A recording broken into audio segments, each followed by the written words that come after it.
Mesdames, Messieurs, bonjour et bienvenue à ce rendez-vous de 13 heures au Bénin. Voici le sommaire. Nous parlerons de l'influence des smartphones dans la profession des photographes. Plus besoin forcément de solliciter un photographe. Les résolutions d'images, des caméras, des téléphones se perfectionnent de plus en plus. Il n'est pas rare de voir des personnes opter pour une marque ou une autre de téléphone en raison de la beauté des photos qu'elle offre. La rédaction de Canal 3 Bénin est allée au contact des photographes professionnels pour découvrir l'adaptation de leur métier à cette nouvelle réalité. Ensuite, un communiqué du ministère de l'économie et des finances signé le 24 mars 2023 parle d'une nouvelle notation financière internationale pour le Bénin. On retient que le Bénin est noté B+, avec la perspective stable. De quoi s'agit-il concrètement? Quels sont les éléments qui ont favorisé la note B+, avec la perspective stable? Que gagne le Bénin avec cette notation? Pour en parler, je reçois pour vous dans ce 13h au Bénin Clément Tchadé, journaliste des questions économiques à la rédaction de Canal 3 Bénin. Et puis enfin, l'Agence nationale des transports terrestres, Atakora Donga, ne désemplit pas à l'annonce d'une répression prochaine pour les motos sans immatriculation. C'est un monde fou qui se manifeste pour le retrait des plaques dont les dossiers sont déposés depuis plusieurs années, mais aussi le dépôt de nouveaux dossiers. Constat sur place à suivre dans ce 13h au Bénin. Et voilà pour vous le sommaire de ce 13h au Bénin. À nouveau, bonjour et bienvenue. Si vous nous rejoignez, les smartphones sont dans le quotidien des gens en société depuis quelques années. Avec le avènement, il est plus facile de prendre des vues sans avoir besoin forcément de solliciter un photographe. Vous le savez, c'est un métier qui se voit donc bousculer. Les résolutions d'images, des caméras, des téléphones se perfectionnent de plus en plus. Il n'est pas rare de voir des personnes opter pour une marque ou une autre en raison de la beauté des photos qu'elle offre. La rédaction de Canal 3 Bénin est allée au contact des photographes professionnels pour découvrir l'adaptation de leur métier à cette réalité. Pas question que la photographie disparaisse, ont-ils dit à William Cliquant, Henri Ganti. La photographie s'adapte à l'évolution technologique. Des moyens nouveaux se créent au quotidien pour offrir les meilleures images aux personnes désireuses d'immortaliser des séquences de leur vie. Plutôt que de mettre un tissu, nous avons cet équipement qui permet d'avoir un fond blanc lorsque nous prenons la photo des clients. Donc il s'installe, il y a donc il y a un dispositif ici qui permet de déclencher l'allumage de ce fond et nous prenons la photo. Avant, on appelait ça des parapluies, on appelle ça des godox. C'est des boîtes à lumière qui permettent d'éclairer le sujet quand on veut prendre la photo, de manière à éviter les ombres et à bien voir aussi le client qui se fait photographier. Elle est très forte. Nous l'utilisons souvent, nous l'utilisons parfois en studio, mais beaucoup plus souvent en reportage. Quand on va dans les reportages et qu'il fait nuit, ça nous permet d'éclairer et de pouvoir prendre, parce que la lumière est très importante dans la photographie. Ici, c'est le Beauty Box. C'est aussi une boîte à lumière, c'est des décors. Nous avons des décors, nous en avons plusieurs sortes. On a un système qui permet de descendre, soit c'est en papier, soit c'est en tissu. Donc nous avons des systèmes qui permettent de descendre le fond que nous voulons pour faire la composition de la photo. On peut juste prendre des photos sur fond blanc et en machine, à la salle technique, on a Photoshop, on détourne la personne et on le met dans un autre décor. On est passé de la photo analogique aux images numériques, ce qui explique les grands changements dans la photographie d'aujourd'hui. Ce n'est plus l'ère de l'argentique. Argentique parce que c'est doté de pellicules. On met les pellicules ici, la boîte est là. On met les pellicules là, on ferme, on déclenche. Ça, c'est le boîtier. L'objectif, c'est ça. Et puis, la troisième chose, c'est la lumière. C'est la lumière. Et pour le numérique aussi, c'est le boîtier, l'objectif et la lumière. Mais maintenant, pour une image numérique, de format numérique, ça devient un tableau. C'est constitué de pixels. Or, pour qu'une photo soit bien rendue, plus il y a de pixels, plus c'est rendu. On peut développer comme on veut. Dans l'argentique, on avait toujours les boîtes à lumière, mais ce n'était pas aussi perfectionné. Donc, avant, on ne prenait pas des fonds spécifiques. Quand on trouvait un beau tissu ou bien du tissu tout simplement blanc ou noir, et on faisait des photos. Généralement, c'était noir ou blanc. Peu de labos ont encore les développeuses. Il n'y en a plus. Tu vas n'importe où, ils sont dépassés. Aujourd'hui, même, tu ne peux même pas acheter une pellicule, c'est trop cher. Tu ne vas même pas en trouver. La pellicule qu'on achetait à 1000 francs, 900, 800, aujourd'hui, si tu trouves une pellicule à acheter, c'est 6 000, 10 000, on doit te dire, parce qu'il n'y en a pas. Malgré l'avènement des smartphones, la photographie professionnelle ne peut disparaître. Et ça ne peut jamais en aucun cas détrôner les appareils photo. Pourquoi je dis ça? Regardez, quand vous prenez les images avec les appareils, les smartphones, vous ne pouvez pas les agrandir comme vous voulez. Vous êtes limité déjà en agrandissement. Vous ne pouvez pas avoir les petits réglages de lumière. Vous aurez toujours des petits points, c'est pas très net. Il y a toujours un problème de résolution. Tandis que quand vous prenez un appareil photo, la lumière est là. Vous avez l'objectif qui vous permet de rapprocher, prendre de très loin, zoomer. Vous pouvez agrandir l'image aussi grand que vous voulez. Si vous regardez dans le studio, toutes les photos qui ont été agrandies ont pu être agrandies. Vous ne pourrez jamais faire ça avec un smartphone. Les livres photos prennent maintenant la place des albums. Les moyens techniques sont de plus en plus performants au fil du temps. Et donc voilà donc pour ce reportage sur les smartphones avec leur influence sur le métier de la photographie. Ensuite, c'est un art qui est plus ou moins accepté en société, mais qui pour certains constitue le moyen d'affirmation. Il s'agit bien du tatouage qui est prisé par bon nombre de personnes pour différentes raisons.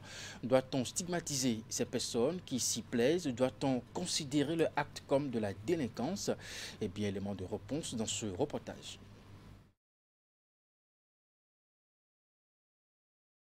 Le dos de Aïcha, la trentaine environ, se distingue par 3 motifs essentiels de tatouage qui, pour elle, sont significatifs. Un côté de mon épaule, il y a d'abord écrit Triomphe. Triomphe, c'est une marque de moto. Ça veut dire j'étais motard à une époque donnée. Mais bon, comme les parents se disent c'est trop dangereux et tout, donc j'ai arrêté. Du coup, Triomphe, c'est la marque de moto que je conduisais. À part ça, de l'autre côté, j'ai écrit quelque part Yes, I can. Parce qu'à un moment de ma vie, je me suis retrouvée seule, je dirais seule face au monde entier, sans l'aide des parents ni personne. À part ça, il y a une fleur sur la colonne vertébrale. Et à la suite de cette fleur, il y a écrit Force, vie, santé. On peut dire que c'est une devise qui me motive. Tout comme Aïcha, plusieurs personnes font le tatouage pour matérialiser une émotion positive ou négative sur son corps. C'est le portrait de mon enfant. Je l'ai fait parce que je l'aime trop. Qu'est-ce que vous avez écrit? Your time is limited. Le temps est limité. J'ai choisi d'écrire ça parce que dans la vie d'aujourd'hui, si tu veux faire quelque chose, il faut le faire. Il ne faut pas attendre quelque chose avant de le faire. C'est pourquoi le temps est limité, parce que chaque chose a son temps. La Vierge Marie, je l'ai fait parce que je suis chrétienne et tout. Voilà. Ceci, c'est un cover, parce qu'il y avait un ancien tatouage là, qu'on a couvert avec un autre tatouage. Donc voilà le résultat. On ne voit plus l'ancien tatouage. Écrit un nom là. Donc il a modifié le nom. Là, c'est écrit Krishna est toute ma vie. Krishna, c'est ma fille. Et bizarrement, moi, au départ, je n'aimais pas les tatouages. Je me disais que mon corps n'était pas un tableau pour que je me mette à écrire là-dessus. Mais sincèrement parlant, à un moment de ma vie avec ma fille, on a vécu pas mal de choses. Et un jour, j'étais au boulot. Je me suis dit, Krishna est toute ma vie. Et comme ça, j'ai demandé à une amie avec moi, est-ce que tu connais un tatoueur qui pourra m'écrire cette phrase-là? Mon penchant pour le tatouage a débuté dès lors que j'ai perdu ma petite sœur. J'ai perdu ma petite sœur à l'âge de 18 ans. Quand elle avait 18 ans, elle est morte le jour de son anniversaire. Et c'est après ce décès, le lendemain, j'ai commencé mes tatouages. J'ai commencé le tatouage.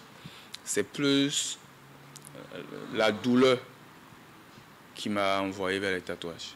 Avoir le désir de se faire dessiner des images ou transcrire des phrases célèbres sur la peau relève d'une profonde réflexion.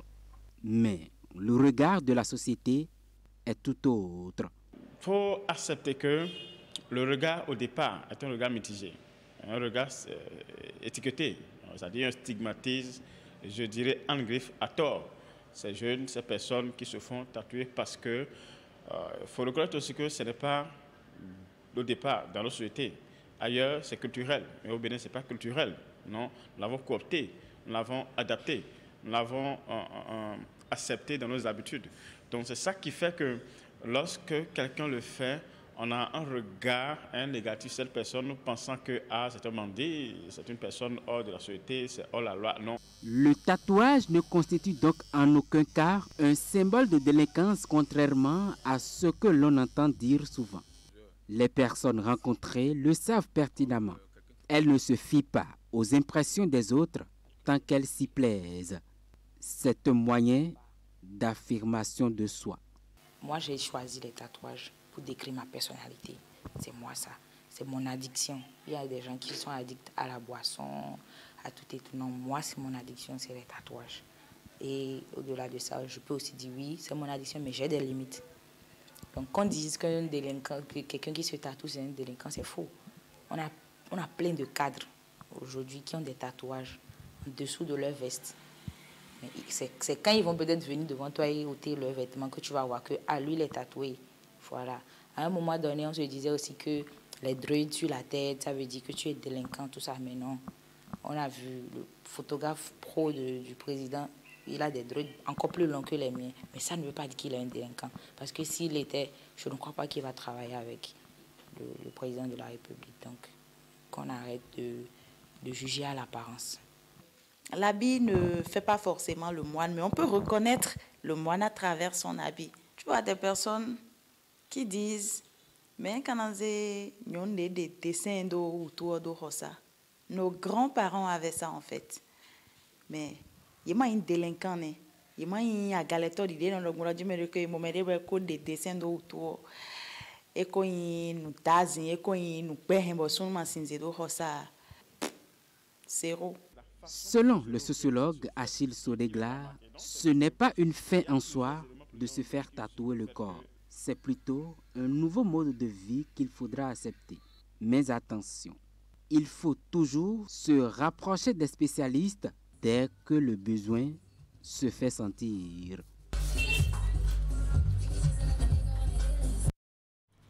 Et c'est un reportage de Teddy Goudalo. Pira, nous parlons économie à présent. Un communiqué du ministère de l'économie et des finances signé le 24 mars 2023 parle d'une nouvelle notation financière internationale pour le Bénin. On retient que le Bénin est noté B+, avec la perspective stable. Et pour en parler dans ce 13h au Bénin, je suis avec vous, Clément Kadé. Bonjour et merci d'être avec nous dans ce 13h au Bénin.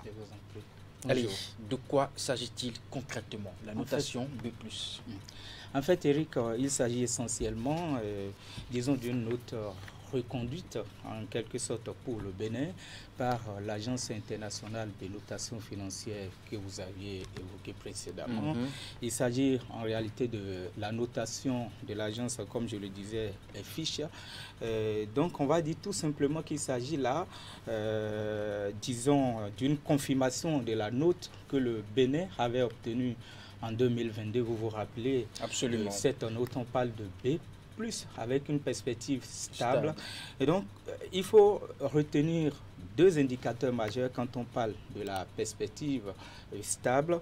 On parle d'un côté, il y a d'abord la résilience affichée par le Bénin, vous savez, depuis un bon moment, malgré les chocs exogènes, les chocs extérieurs que le monde entier va dire, même la sous-région a connu.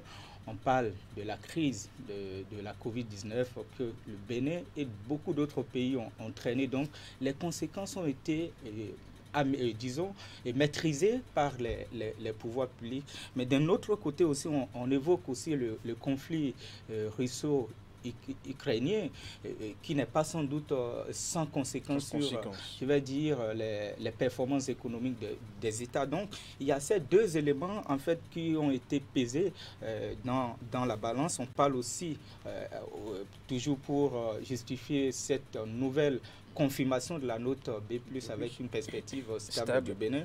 On parle de la bonne gestion de la dette publique avec un effet, je dirais, modéré d'endettement malgré les critiques qui foisonnent un peu partout. Donc en réalité, le Bénin est bel et bien dans la maîtrise de sa dette publique. Donc on parle des réformes budgétaires aussi qui ont beaucoup pesé et qui ont fait que le Bénin a maintenu cette note qui n'est absolument. Alors vous l'évoquez déjà, quels sont justement les éléments qui ont favorisé la note B+, avec la perspective stable? Alors, je vais là citer trois éléments fondamentaux. Le premier, si vous le voulez bien, il y a la croissance économique qui était précédemment projetée par le Bénin dans la loi des finances, vous vous souvenez, absolument. On en parlait dans décembre dernier ici. Et donc aussi, l'aspect essentiel sur lequel il faut insister, c'est bel et bien les choix économique et je dirais même si vous voulez financier du Bénin depuis un bon moment. Lorsqu'il s'agissait par exemple sur la demande d'un groupe d'États de procéder à l'annulation de la dette, le Bénin a affiché une position claire pour dire niet, nous ne voulons pas disons une annulation quelconque de la dette publique, nous sommes en mesure de supporter. En fait, quand vous le faites sur le plan, je vais dire sur le marché financier, ça vous donne un peu plus la crédibilité. Pour pouvoir contracter de nouveaux prêts, de nouvelles dettes. Et tout cela a favorisé. Donc, en réalité, ça, c'est les choix opérés et les choix portés par Romia Loada, je ne vais pas dire le seul, mais l'ensemble du gouvernement sous le leadership de Patrice Talon, président de la République. Donc, ensuite, deuxième élément, il y a aussi la maîtrise de l'inflation, vous savez, avec la Covid, mais aussi la guerre en Ukraine.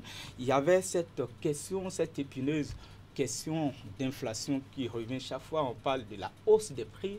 Donc le Bénin a fait des efforts. Ça ne veut pas dire qu'on n'a pas connu aussi une inflation, mais quand vous comparez les chiffres que nous avons, le pays a obtenu, j'allais dire, on parle de 1,3% comparé, je vais dire, à la moyenne régionale dans l'espace UEMOA, donc on parle de 7,4%. Donc le Bénin est resté en dessous de cette notation régionale. Donc 1,3 comparé à 7,4. Donc l'exemple, c'est l'exemple concret que je donnais à cet effet. Donc le dernier élément sur lequel j'ai envie d'insister aussi, c'est bien la stratégie adoptée par le Bénin et qui lui ont permis aussi en quelque sorte d'accroître la mobilisation des recettes financières, notamment les ressources intérieures, parce que ce n'est pas seulement la date qui fait le financement d'une économie, mais votre capacité aussi à mobiliser vous-même vos propres moyens. Et c'est ce que le Bénin a fait. Et quand je parle, si vous permettez, de la mobilisation des ressources financières, il y a que vous voyez les recettes de la Direction générale des impôts, on en parlait aussi en début d'année, ont pratiquement doublé depuis quand on fait le point sur ces dernières années. Donc, et quand vous allez aussi à la douane, n'en parlons pas. Malgré que nous soyons dans une situation de transition fiscale, la transition fiscale qui n'est rien d'autre que ce mouvement qui consiste à miser beaucoup plus sur les ressources intérieures que la fiscalité de poste. Pour finir, que gagne le Bénin de façon pratique sur le plan économique et financier? En fait, le Bénin gagne deux choses pour être concret. Premièrement, en fait, lorsque une agence de notation internationale comme Fitch n'est pas la seule agence, mais vous voyez les agences comme Standard & Poor's et bien d'autres aussi qui font les notations. Lorsque vous gagnez en fait la confiance de ces institutions, et ce n'est pas de la politique, en fait c'est purement technique, il y a des facteurs que les gens mettent en jeu et puis on vous mesure en fonction de tous ces éléments. Donc lorsque vous avez la chance d'atteindre ces niveaux, surtout dans un contexte marqué par des crises, on en parlait, exogènes.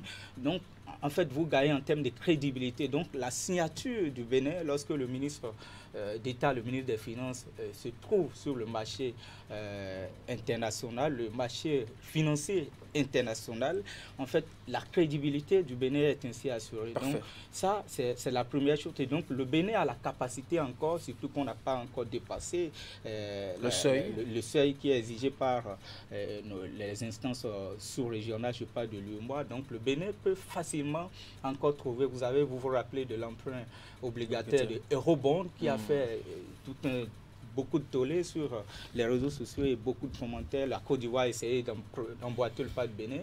Le pays n'a pas réussi à le faire. Donc ça, c'est le premier élément. Le deuxième et dernier élément, c'est que les investisseurs étrangers qui, en fait, foisonnent dans le continent africain, vous savez, c'est le continent le plus jeune, où, en fait, sur le plan économique et financier, les gens veulent aussi investir. Donc, ces investisseurs peuvent facilement porter leur choix sur le Bénin. Et merci donc, à vous. avec la GDIZ, avec tout cet arsenal industriel qui se met en place, donc on pourra avoir les gens qui mettent beaucoup de cash, beaucoup d'argent, et les jeunes pourront trouver d'emploi. Merci à vous, Clément Tchadé. Je rappelle que vous êtes journaliste des questions économiques ici à la rédaction de Canal 3 Bénin. Merci d'être passé dans ce 13h au Bénin. Dans la suite de ce 13h au Bénin, l'Agence nationale des transports terrestres d'Atakora-Donga ne désemplit pas à l'annonce d'une répression prochaine pour les motos sans immatriculation. C'est un monde fou qui se manifeste pour le retrait des plaques dont les dossiers sont déposés depuis plusieurs années, mais aussi le dépôt de nouveaux dossiers. Constat sur place dans ce reportage. Une longue file d'attente ici, devant les bureaux de l'ANAT à Takora-Donga, à Natitengu. Ils ont pris d'assaut ces lieux ce lundi, soit pour retirer leur plaque d'immatriculation ou déposer les dossiers afin d'en établir une. Des informations ont en effet circulé ces dernières heures, annonçant une imminente répression quant aux motos sans immatriculation. Voilà donc ce qui fait courir dans les départements de la Takora et de la Donga. J'ai déposé mes dossiers depuis 2017. Ce matin, je suis arrivé à l'ANAT pour retirer ma plaque. Comme John parlait des répressions qui vont commencer dans la semaine, c'est pour cela que je suis arrivé ici pour retirer ma plaque. J'ai quitté ma territoire pour affaire de plaque. C'est maintenant que je vais déposer mes dossiers pour pouvoir prendre mon plaque. J'ai décidé de venir, c'est parce que, bon, en temps, ils auront dit que moto sans plaque ne peut plus circuler. C'est pourquoi je suis là. J'ai quitté Ankrou dans la commune de Djougou pour venir faire ma plaque de la moto à Natengu. Je suis venu, ils m'ont donné la papier de déposer. Et maintenant, ils m'ont donné la papier de l'entrée. Après, ils vont m'appeler de venir prendre. Moto garée, papier d'achat et de dédouanement en main, chacun attend son tour devant ses bureaux où les agents se disent acculés depuis l'annonce de la dite répression. Ces derniers temps, comme vous le voyez vous-même, il y a une affluence terrible par rapport à l'immatriculation des motos. Comme ils ont appris maintenant qu'il y a une répression, les gens s'affluent vers nous pour déposer leur dossier d'immatriculation. Si certains sont à jour et n'ont aucun problème dans le processus de demande de la plaque, d'autres par contre ont des difficultés liées à plusieurs facteurs. Pour d'autres, c'est les motos payées sans facture normalisée et on leur demande de rejoindre leur vendeur pour avoir la facture normalisée. Des fois, il y a les papiers qui n'ont pas la quittance et il faut repartir vers le vendeur, retirer la quittance. D'autres, c'est erreur au niveau du châssis de la moto. Les gens qui viennent de Nigeria, eux autres, bon, même s'il y a erreur sur le papier d'achat, on vérifie sur la moto et on fait la réception. Et c'est en fonction de ça, ils iront maintenant à la douane dédouaner la moto. En tout cas, les tests sont assez clairs quant à l'obtention d'une plaque d'immatriculation en République du Bénin. Pour immatriculer une moto, il y a toujours des papiers que nous demandons. Les tests sont prévus.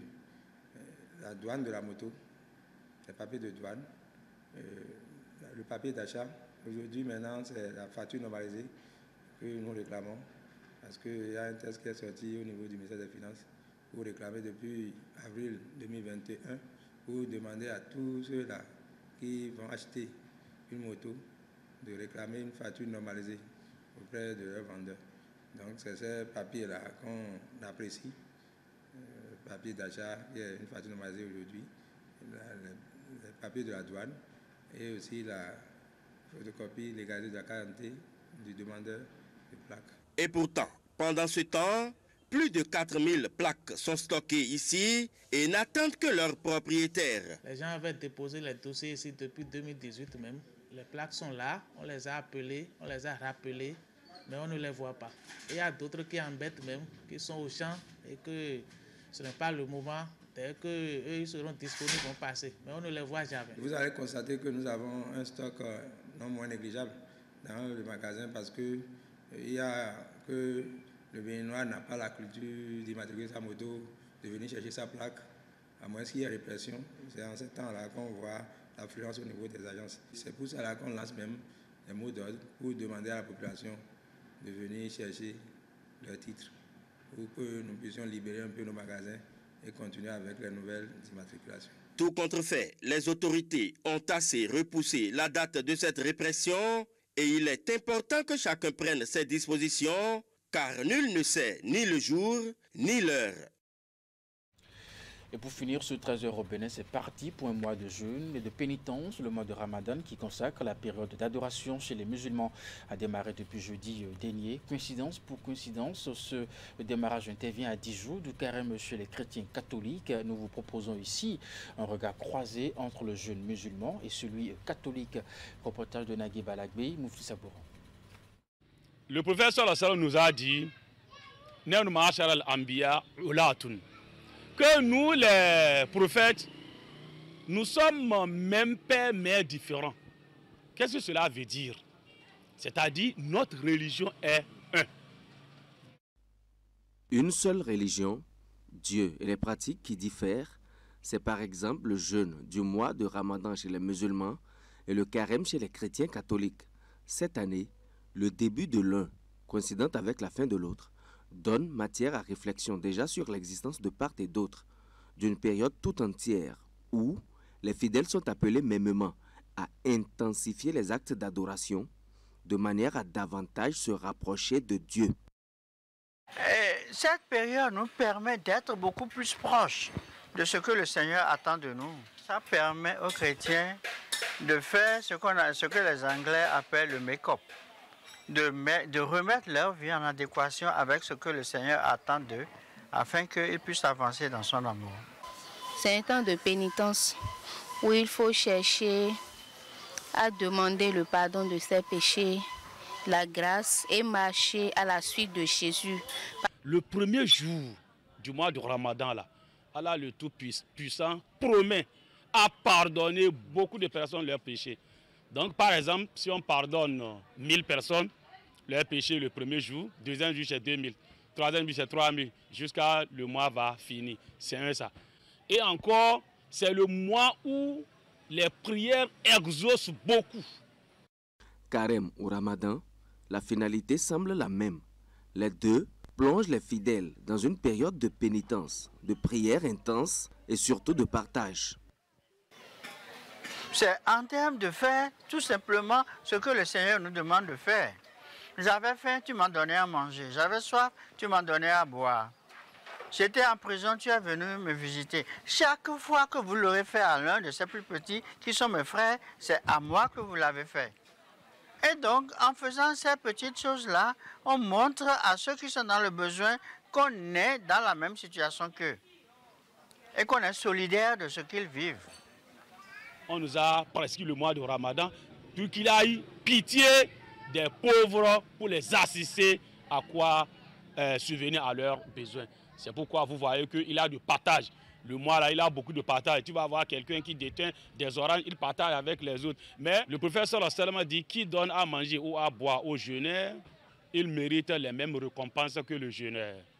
Donc c'est-à-dire, tu donnes n'importe quelle boisson, pas alcoolique, la nourriture que les musulmans consomment, et la personne va faire la rupture avec. Sache que tu as les mêmes bénédictions que lui, mais on ne diminue pas pour lui. Bien entendu, tout n'est pas que similarité et ressemblance. On note, en effet, quelques particularités ça et là. C'est déjà sur la durée de la période. Elle est de 40 jours pour les uns et 30 pour les autres. Donc, chez nous maintenant, c'est 30 jours. En commençant de l'aube jusqu'à coucher du soleil. On ne peut pas parler de mois de carême, puisque le carême chez les chrétiens catholiques, ça fait 40 jours. Et donc, c'est 40 jours de jeûne et de pénitence. C'est pour ça qu'on appelle carême quadragesima. 40 jours de jeûne et de pénitence. Ensuite, jeûner peut ne pas signifier exactement la même chose, selon que l'on soit chrétien ou musulman. Bon, le jeûne, pour les catholiques, il y a plusieurs manières de jeûner. Ce n'est pas seulement ne pas manger. Pour nous, le jeûne, c'est un temps de privation. C'est un temps de privation. Je peux être en train de manger et il y a certaines choses que je vais priver. Le plaisir, faire des mortifications. Pour moi, c'est ça, le jeûne. Le carême chez le catholique, c'est le temps de préparation à la rencontre du Seigneur même, qui actuellement est en temps de souffrance pour nous. Les souffrances par rapport à nos péchés. C'est le seul qui est venu dans le monde pour nous sauver. Et le carême pour nous, c'est le temps où nous préparons pour le rencontrer, pour avoir une vie d'amour, une vie de communion. Non seulement avec ça, c'est l'unité avec le Seigneur, c'est le temps de la purification. Bon, ce n'est pas que Dieu veut faire mal aux musulmans du fait de rester à jeûner du matin jusqu'au soir. Il a dit, c'est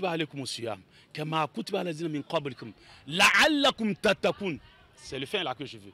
Que si nous vous avons prescrit le jeûne du Ramadan, c'est d'abord premièrement à raison que vous ayez la foi et la crainte. Je vais voir, est-ce que vraiment ceux-là, ils croient en moi? Ils ont la crainte, ils ont la foi, puisque maintenant, tu te lis dans ta chambre, seul, il a la nourriture. Si ce n'est pas la foi, tu peux manger. Donc c'est pour voir votre foi d'abord, degré de votre foi. Un. Deuxièmement, c'est pour que le riche là, qui étant riche, qu'il mange quand il veut, quoi il veut, et le pauvre, il ne mange quand il y a. Donc il faut que le riche là sache que les moments que le pauvre passe là, sans manger là, c'est des difficultés. Ce sont là les quelques différences observées dans les pratiques chez les uns ou chez les autres, qui en somme convergent plus ou moins vers une finalité commune: prière, privation, amour et partage.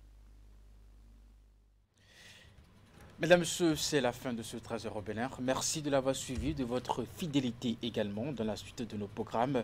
À 16h, votre bulletin d'information, 19h30, la grande édition de la soirée. Jusque-là, portez-vous bien et à très bientôt.